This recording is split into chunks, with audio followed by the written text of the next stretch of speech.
Hello everyone, Mr. Lipchick here, and today we're going to discuss the American free enterprise system and the benefits of the free enterprise system. Okay, some benefits of free enterprise. The rights that are guaranteed to us in the U.S. Constitution allow people to participate in free enterprise. This freedom has resulted in a high standard of living for our citizens, one of the highest in the world. And it is the most efficient economic system. It's not always the most fair, but it is very efficient in regards to not wasting resources and having a high level of production. Property rights are guaranteed to us under the Fifth Amendment, which states that no person shall be deprived of life, liberty, or property without due process of law. The government is not allowed to take property unless there is an urgent necessity, and it must provide just compensation for it. For instance, in wartime, if they need to take over a factory to produce weapons, they are permitted to do so if they justly compensate the owner. And being secure in our property allows people to have the incentive to acquire wealth. If the government could just pull your hard work away from you by emptying your bank account or taking your property, there would be little incentive to earn wealth. However, we are guaranteed this in our Fifth Amendment rights. The government's right to tax citizens and businesses is regulated by the Constitution. People and businesses have the right to make binding contracts that cannot be abridged by political action. And binding contracts help to create a sense of security and encourage business activity. So if somebody takes your money and signs a contract with you, they can't simply back out and take your investment with them. The basic principles of free enterprise. One is a profit motive. This is the force that encourages individuals and businesses to improve their material well-being by seeking profit. Profit motive forces businesses to make good economic decisions, minimize waste, in order to stay in operation. The less wasteful they are, the more money they make. And it forces individuals to be economically responsible. Because individuals own things, they will be more careful about them. If the state owns them, people will frequently abuse them. Open opportunity, the concept that everyone is allowed to compete in the marketplace. People are free to enter business and will be rewarded based on their performance. It allows for greater competition. And competing for jobs in business creates a higher level of performance. Legal equality. Everyone has the same legal rights and can compete within the economy. Human capital is maximized when everyone is allowed to enter the business or the workplace. With careers open to talent, an economy becomes more productive. So, as opposed to, let's say, 17th century France, where your occupation was determined by who your parents were, how much influence you had, we have a system in which your talents will determine where you go and your motivation. Private property is another. People have a right to buy, sell, or control their possessions as they wish. When property is privately owned, it is usually better cared for and it lasts longer.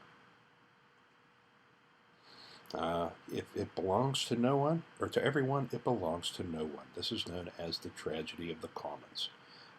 It's a bit of an overstatement, but generally speaking, when there is a public good that people own, they do not take care of it with the same resolve as they take care of their own property, and frequently it falls into disrepair. Free contract. people are allowed to decide what agreements they wish to enter into. Voluntary exchange, people are allowed to decide what and when they want to buy and sell. So there are no fixed prices or markets, and markets allow goods and services to be exchanged at their actual value. Okay, so no artificial pricing. There are a couple exceptions with public utilities and things that people need for survival. Competition, rivalry among sellers to attract customers while lowering costs. Competition reduces waste by compelling sellers to offer products at the lowest possible price and highest quality. Okay, the role of the consumer in all this. Consumer purchases of goods and services signal to producers what and how much to make. Only those goods that people wish to buy will be produced, reducing waste and raising the standard of living. So they will, people will constantly watch consumer markets to see what is popular, what is hot, and what is not. Consumers also make their wishes known through interest groups. An interest group is a private group that tries to influence government to act or vote according to members' interests. There are thousands of interest groups that support a large variety of consumer interests.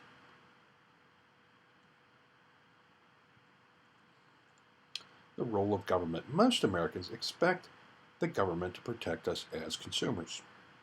To the right, you will see nutritional facts, which food producers are required to provide by the government so that we know what we are putting into our bodies. One way in which the government does this is through public disclosure laws. These laws require companies to publish full information about their products. Prior to these types of laws, such as the Pure Food and Drug Act, which was passed in the early 1900s, producers were allowed to put anything they wanted into your food and medicine, and people frequently became ill. So eventually, these things became law. Okay, the government also has a responsibility of protecting the health, safety, and well-being of its citizens, which is a matter of public interest. Public interest, the concerns of the public as a whole. Federal and state agencies regulate businesses whose activities affect the public well-being. And to the right, you'll see an old advertisement for something they used to call an elixir. These were unregulated medicines that were publicly sold in the 1800s and early 1900s, and most of them were absolute frauds. They provided nothing to help people's illnesses, and frequently they made them worse. Safety, environmental, sanitary, and other protections are enforced. Since the early 1900s, the government has increasingly regulated the activities of business. While some regulations are necessary, excessive regulation can lead to higher prices and unemployment.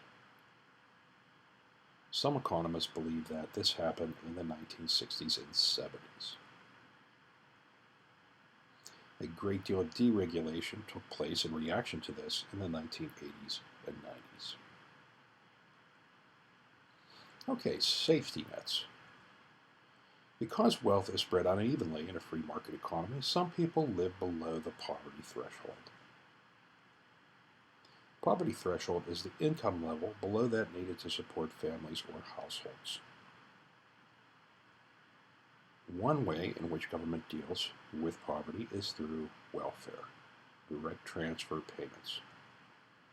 Welfare is government aid to the poor.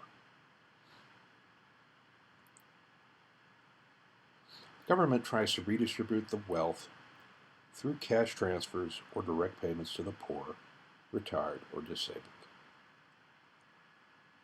Temporary assistance to needy families, or TANF, are the temporary welfare benefits that people can receive if they sink below a certain level of wealth.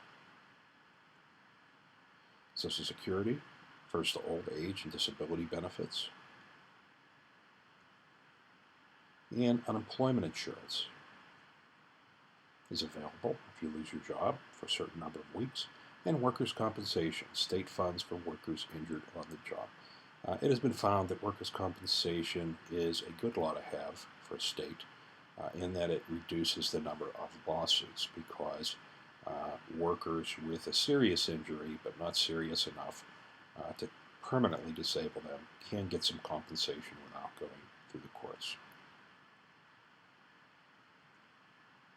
The safety net also includes other benefits such as in-kind benefits, that is goods and services such as food stamp and housing provided to the poor.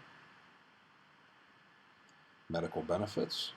Medicare provides health insurance for the elderly and the disabled. Education, college grants, and other opportunities. And faith-based initiatives. These are federal funds provided through church-sponsored organizations.